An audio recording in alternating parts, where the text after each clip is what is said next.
to Curt Sherrod's Top 3. Experience. Without further ado, I'd like to introduce to you Raybblin Vargas. Wow. Thank you, Curtis.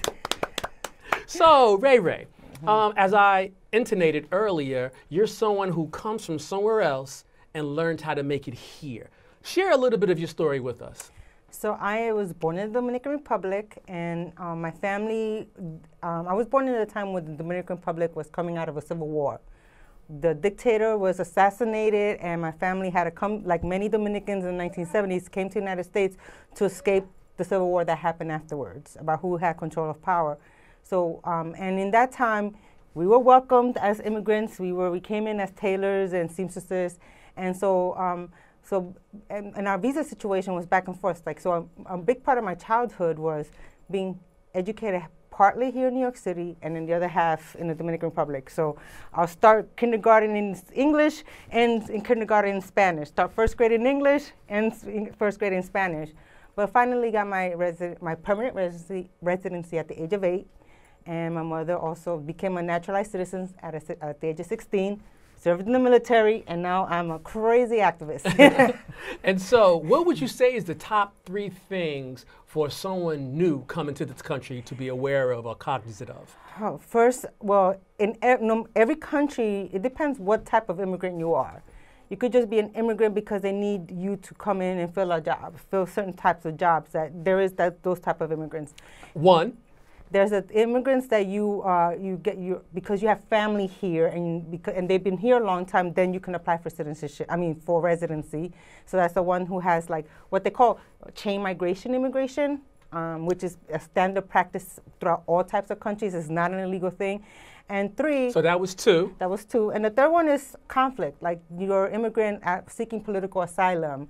Like in the 1990s, there was a lot of the Bosnians and Slovenians that came to the United States because of the attacks on Muslims. And now in this current era, like we have Hondurans and Guatemalans because of the hostile conflict wars in their countries, and mostly caused by the United States. They're not coming to the United States seeking asylum. Or a lot of people from Africa is escaping the wars. So there are many different types of immigrants. So depending on what type of immigrant you are and who is already in ahead of you, you gotta have those relationships with somebody in the United States to help you establish how to proceed forward to come into this country. There is no one cookie cutter way to become a resident or citizen of the United States. Well, you do so many things, and fortunately, I'm aware of a couple of them. Another one, give me 3 things, the top 3 things people should know and appreciate about unions. Oh, well, unions is the reason why we even have a weekend. It ended child slavery. It gave us the minimum wage. It gave us a 40-hour work week. That's one. That's just in the history. Secondly, even in today's time, it is the union that fights for your benefits. It's the unions that fight for your actual equal rate, fair wages. That's currently. And also unions, and thirdly, unions historically has been able to give you money for your families to help you go to college. I mean, they're the mutual aid benefit society that pretty much any type of worker can depend on to make sure that families are served, their interests are met, bills, hospital bills, education, etc. Even small business ventures, when you retire and the union might support you, small loans, etc. So unions are not just about striking and then just fighting in court and grievances. It's a larger community of workers that have united and put their dues in to make sure that everybody protects each other. Now, you've come from another place, you've come here, now you're thriving, and you chose an arena to kind of do your thing in, which is the technical world, you know? Yes. You even go so far as to offer tech tips on a bi-monthly basis to the public out there. So when I say tech tips, these are things, I guess, to use to make your computer life, your app life better. Let's say I'm a person and I have a computer, but my computer is busted. Yes. It's running slow, it's jacked up, I can't afford a new jammy. Give me some tech tips to help my life out, Ray. Help me, baby, help me. Well, I mean, like everything else, it depends what you bought, how long it was before you bought it. Have you updated your software? And another real problem people have is that if you watch a lot of streaming videos like porn or download a lot of music. Whoa, who's speaking on my business? Okay, go ahead. Well, usually those type of live streaming, especially when they're popular, like gaming sites, porn sites, and music sites, they tend to, sometimes there are bad actors in tech world that they will put in viruses and Trojan horses and worms and all these type of things just to collect information. So if you are very concerned about the health of your computer life, really limit and be very specific about how you stream, what you stream and how you stream it, and which device you stream your whatever content you choose to use. If you want to watch porn, just dedicate one device to just do that. So that way, if any dangerous or negative this is the porn phone. Yeah, don't nobody use my porn phone. Don't use a porn phone. Don't use my porn laptop. You know, I mean, people really need to separate those things. Tip one. Tip two. Tip two, make sure that you update all your software. I mean, you know, when they says download this software, download the updates because they tend to have a lot of bugs and that tends to fix things. And also, if you don't update, you know, if you don't update to their standards, your version is no longer going to be supported. So once it's broken forever. So it's important to continuously update anything that your phone, your iPad, your computer, your laptops, all those devices. I feel like I'm learning. All right, so one porn iPad, right? Do the updates, right? That's two. What's three? Number three, sometimes you know, when you use a lot of, like, when you use your computer too much, you tend to open up a lot of stuff, you clutter it up.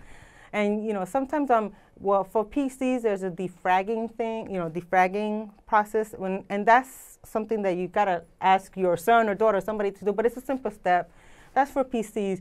And for Macs, sometimes it's just turning it off, letting your computer rest for 10 minutes and turning it back on so that whatever you've been doing kind of gets reorganized so that your computer can run more efficiently. Sort of like people. Yes, Sometimes exactly. we just need a little break. They just need a reset. They just need to shut down for a little bit. Do not leave your computers on 24 hours, no matter what device, all the time. You have to give all your technology some rest.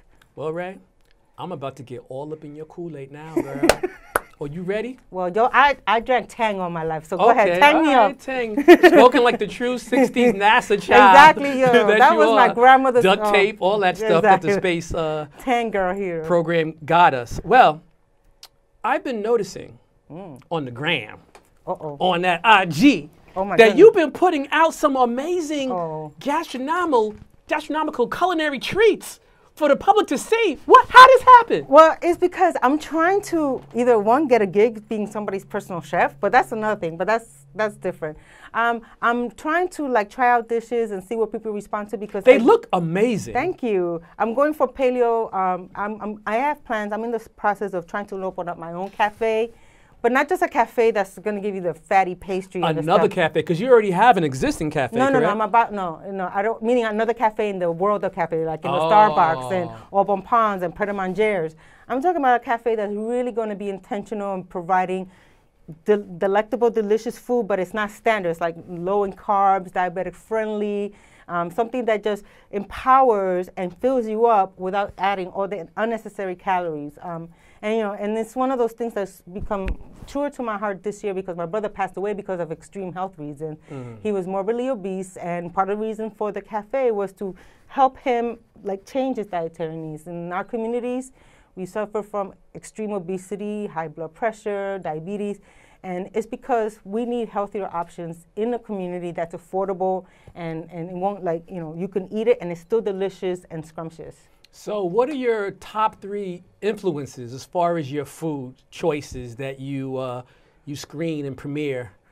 I look towards, I watch a lot of the cooking channel. Okay, so we'll flip it. Who's your top 3 cooking channel personalities? Of course, Shannon Ambrosia, because that's our homeboy. Yeah, exactly. We got to do our friend. We got to give it up to Shannon. What's up, Shannon? Shannon, we got to figure out like portions maybe for my cafe, but because you know those barbecues were ribs. I do love his. He had this rub that was pretty delicious. I know he gave you some of that rub. No. Yeah, we're gonna get Shannon Ambrosia on the show, but continue on with your. But I love watching Bobby Flay.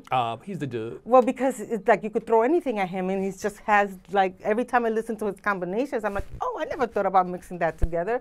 And I try some of the things that he suggests, and for sure. And then my third chef is. Wait. So who was one? Well, Shannon Ambrosio. Oh, my bad. So Shannon 1. 2 is Mr. Flay. Bobby Flay. And also, then I have to give it to Gordon Ramsay. Hell's Kitchen. I mean, with all his yelling and calling everybody a donkey. When I see how he teaches and I mean, I also watch his British shows before he was Hell's Kitchen. I used to watch his shows when he first started, like 20 years ago.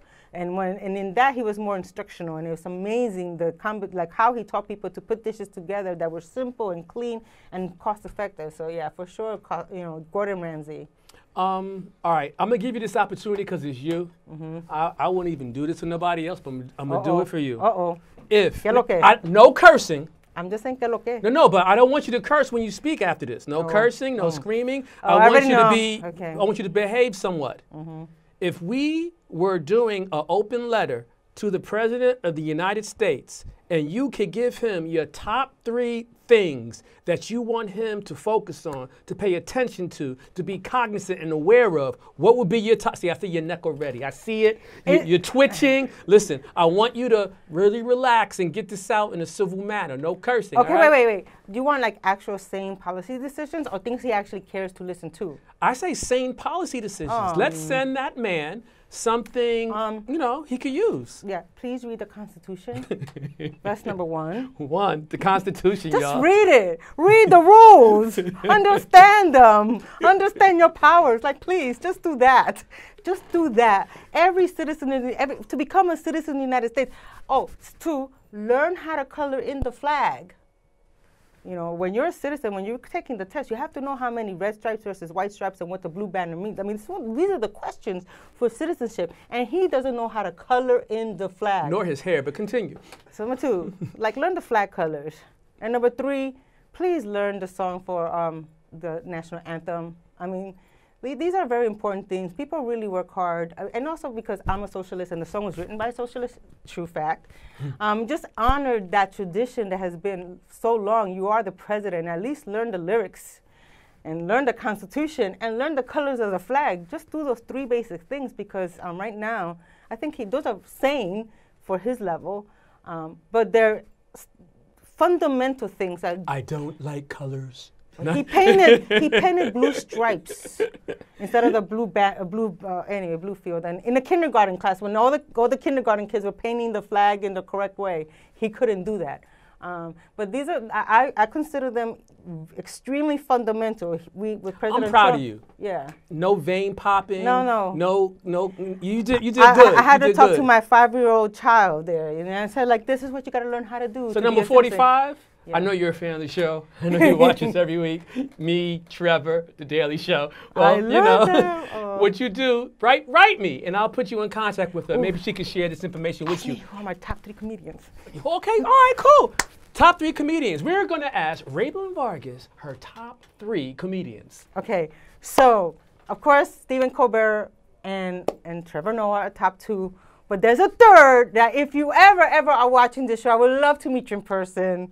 Mark Yard, when he used to do the Larry Wilmore show, I used to love his segment.